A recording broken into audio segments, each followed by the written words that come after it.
We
are back on air here at Scotiabank Arena. Unsportsmanlike content is live across all Maple Leaf platforms. We've got a special one tonight brought to you by Maple Leaf Foods. The Maple Leafs getting set tonight to take on the Washington Capitals.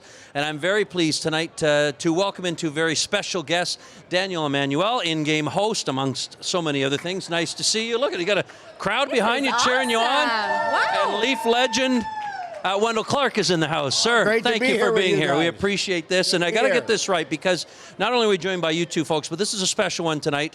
Fueled up tonight, talking about the game and how protein and prime chicken raised without antibiotics can help. And Danielle, you know all about this. So let's talk a little bit about what you're doing here, this initiative. I know we're going to get into the good stuff. There's some food waiting for us, and we'll let Wendel tear it apart. But maybe a little bit about your involvement with all of this. Well, essentially what we're trying to hammer home is the fact that whether you are an everyday person like myself, being a mom to two young boys, trying to balance everything, and balance is a fluid term, right? Because we can't always balance it all, but being a working parent, trying to make sure that little mouths are fed, and you're coming to the rink here knowing that there are elite athletes hitting the ice, how these foundational concepts are pretty much the same, whether you are a John Tavares or a Wendel Clark or a Danielle Emanuele. These principles have remained the same over the last 20 years, but it has evolved and has become more personalized and individualized.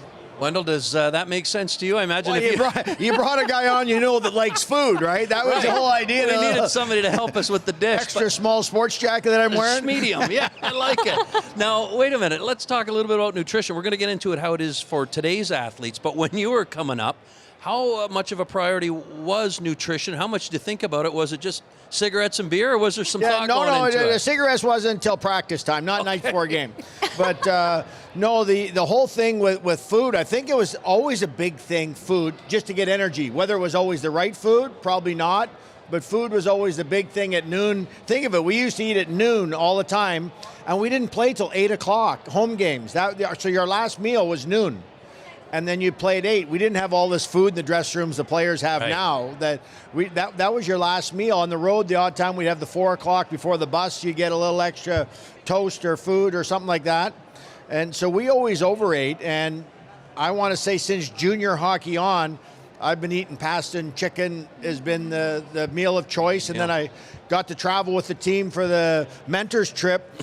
And I really think the only thing I miss about hockey is pregame meals on the road. Isn't it insane? That food they get is unbelievable how much fun I had eating. What do they call it? The Never Hungry League, right? NHL, Never Hungry League. If you've ever been privileged to go behind the scenes either at Scotiabank Arena or the Leafs practice facility, you would know that they have one of the best culinary teams in the league. Access to the best dietitians, nutritionists, and that's so important for athletes to be able to have access to that. And that's another point, because not every team, surprisingly, around the NHL does have access to that. So where before these nutrition plans were generalized, okay, you're going to have your chicken parm and your pasta, which is a classic, of course. But athletes today, they're using blood work, they're using biometrics, they're using their sleep data, they're using the recovery data, and that's why they're able to have the careers that they do. Look, Alex Ovechkin, 40 years of age. John Tavares, right, 35. And so this is really adding another layer to it. I love it. Why don't we get right to the grub, shall we? The Yeah. good food.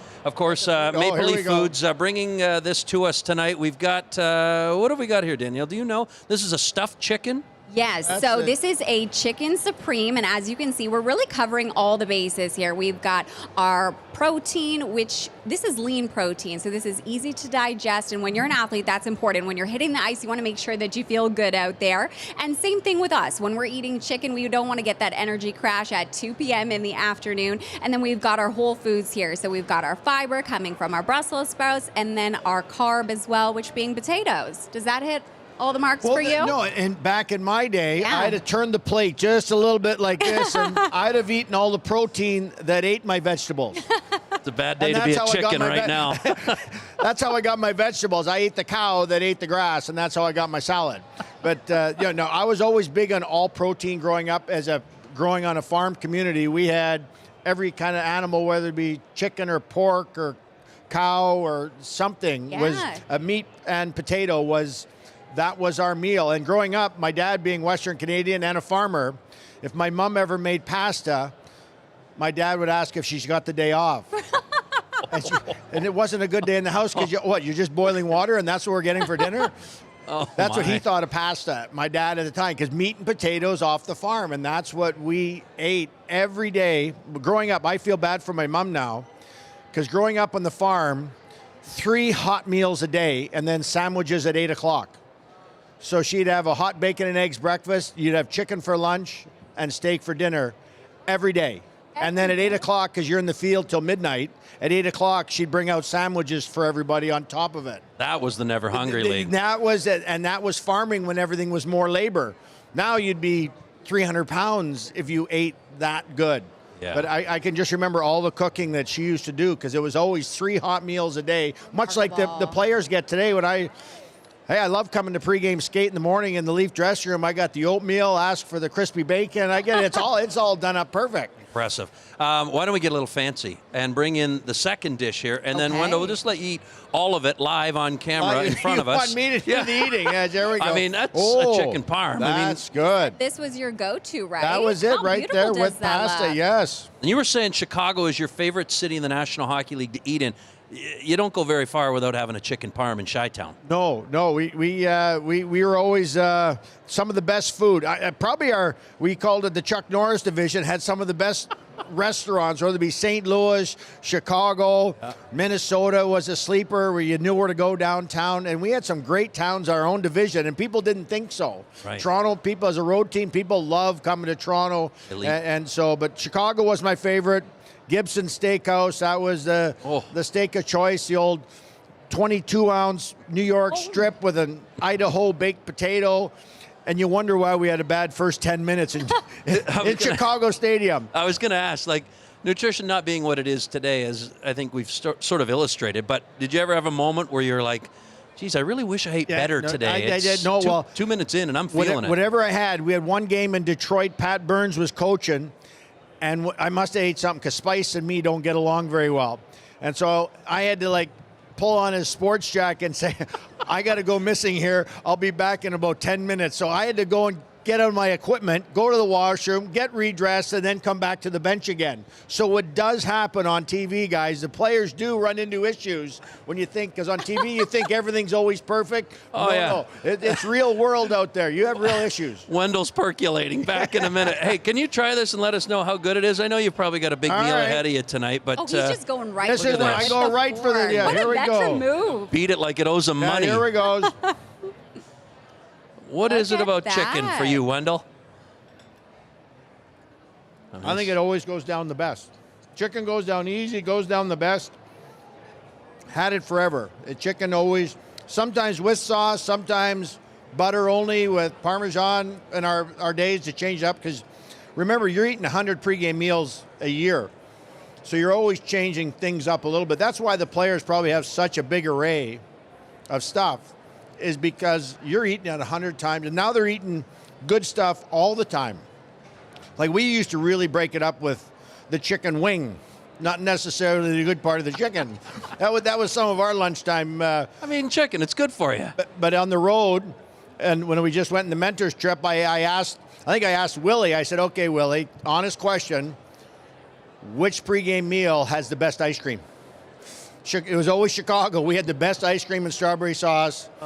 Because you watch even today, the players and they're taking it back to their room with in them. a coffee cup, so nobody sees that it's ice cream. There's, oh yeah, the lid. There's always a lid on it. You think, yeah, the trainer's walking there's around. still the cheat. There's still the cheat. It's layered. They're sneaking it right out the side. It's amazing. No matter how healthy they are, ice cream is ice cream. Once again, it's prime chicken raised without antibiotics, and obviously, Danielle, you're affiliated with it, so maybe I've got about 30 seconds or so. Just a quick thought on maybe what we're doing with it all. I think just as Wendell was saying, chicken as it relates to protein, it is so versatile. You can make a variety of dishes. It holds well in the fridge if you're doing meal prepping. And when you're a family that has to prepare for the week, I would say be intentional about your choices. You don't have to think about being perfect, because the reality is you don't have the time for it. And so making habits easy, stackable, batch cooking your chicken, and then rotating out all your sides. You meal prep?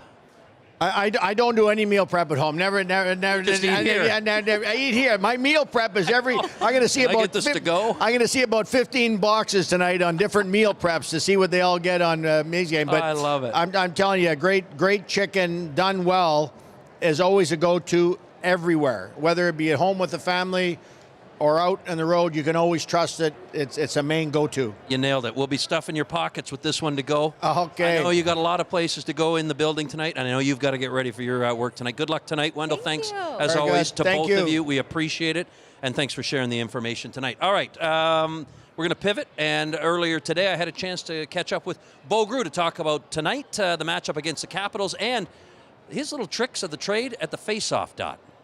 All right, Bo, getting set tonight to take on the Washington Capitals. I guess maybe just a quick thought on, before we get to you, maybe the matchup itself. And you can't talk about the Caps without talking about Ovechkin. I don't know if you've gone up against him, but maybe a memory or a moment when you realized, geez, I'm playing against one of the greats. Yeah, even when I was in Anaheim, we played them a couple times, and I wasn't part of that match, unfortunately, but it's going to be fun going against him tonight. First time going against him tonight. Yeah, it's going to be fun. It's obviously one of the greatest players to ever play the game, and they got a really good team over there, so it's going to be a fun challenge. How do you kind of block out those? I mean, you've been here before, so this is nothing new, but the idea of when you go up against, especially like tonight, for your first time, kind of just, it's another game, it's another player. How do you manage that one, especially it's somebody you probably watched your whole life? Yeah, it's a good question, honestly. Honestly, I just go out there and I play my game like most of the time. Like you have to be so focused out there and dialed in every second that you have to realize who you're going against, but at the same time you're not too worried about it, because you got to be at different spots at different moments during the game. So you don't really have to worry about who's really on the ice, but at the same time you know who you're going up against, and especially that guy. Ovechkin likes to shoot the puck, and he likes that area on the left side of the ice for his one-timer, so we're going to have to take that away tonight. Everybody's aware of that. How has this last stretch for you been, and what have you kind of noticed about your game? I get the team isn't where they want to be, but from your standpoint, nothing changes. So how have you evaluated this experience, this go-round? Yeah, I think it's been going really well, honestly. One thing that I would probably want back is my percentage on face-off. I think I've been going against really good face-off guy in the league, like Peugeot, Giroux, Kopitar last game, and those are hard guys to go against. But I like the challenge, honestly, and that's one thing that I'm going to focus on this summer for sure to improve on. But overall, I think my play has been really good. Like on the PK, I've been playing pretty well, been defending pretty well. I've actually been creating a lot of chances too on the PK, which has been really fun. And 5-on-5, I thought my defensive play, I've been there pretty much the whole stretch that I've been here, and offensively playing with Robbie, Dag. Those are two experienced guys with a lot of skills, so it's been fun playing with them, and we've been connecting on a couple goals here the past 5-6 games. So I think so far I've been doing pretty well. Are you the type of player that, when you mention those big names that you go up against at the dot, do you kind of steal little tricks or tips or anything along? Do you look at their tendencies, or how do you incorporate that for your own experience in the face-off circle? Yeah, 100%.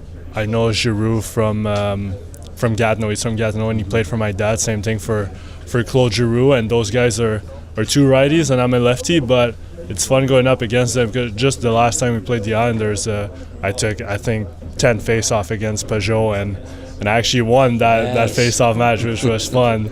But all the stuff that he's doing, like when he goes there, when he goes first, when he goes second, what's his thought process, when's he going to put his foot out there to block my stick, when he's going to rotate. So those are all the things that I kind of notice, and I want to learn from, because obviously he's one of the best in the league. So, and even JT, like watching him is as a lefty, on his weak side, it's really hard to take face-offs as a lefty, and he's been doing a great job blocking sticks and really winning the face-off different ways. So taking a lot away from those players. Hey, you get called up, and because of your situation and because of team situation, sometimes you have to go down. How do you personally manage the up and down mentality?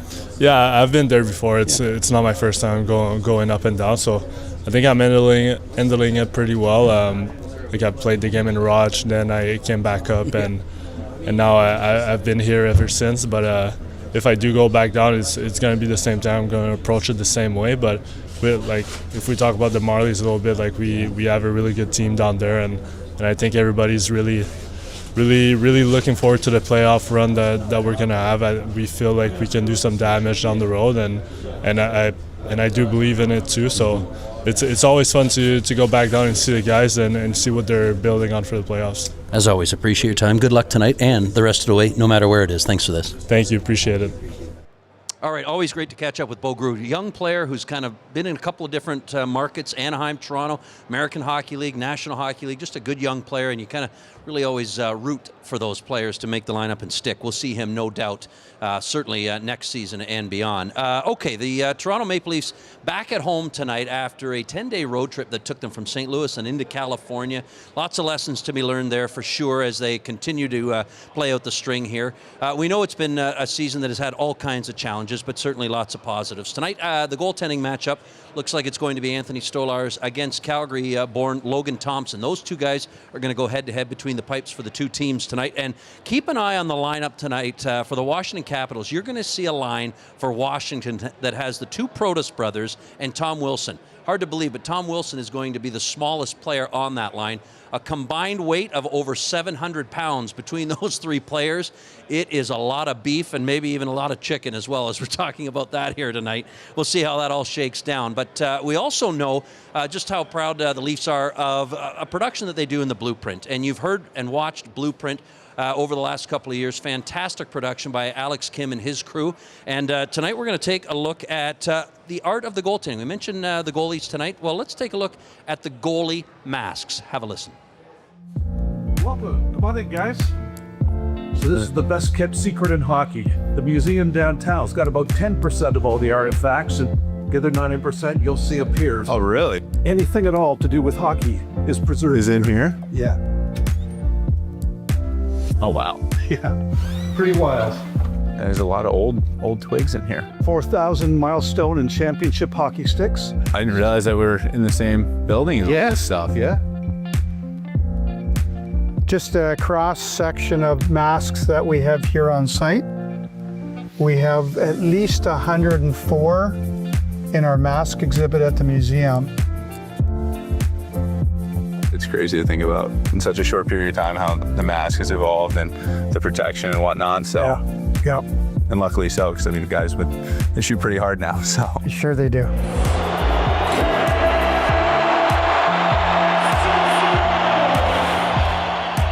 Well, as a kid, I always liked the great goalies who had great masks that were easy to see. Jerry Cheevers, Ken Dryden, Mike Palmentier, but the best and my favorite mask is Tony Esposito.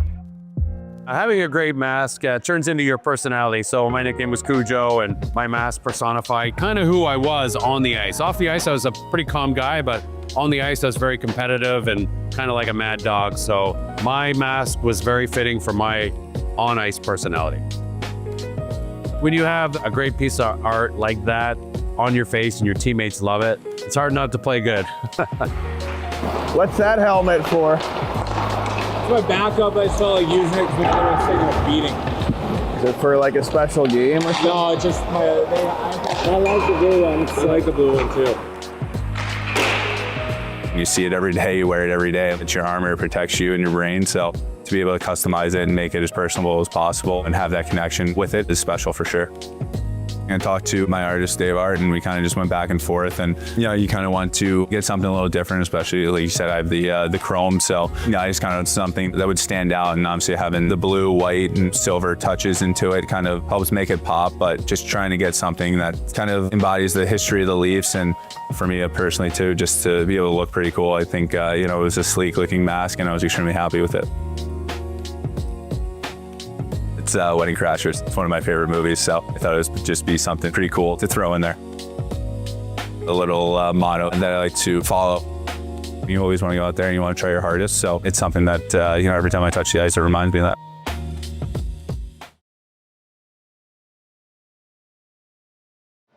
Okay, love the chrome mask there by Anthony Starlars. Austin Alexander's in the house real quick.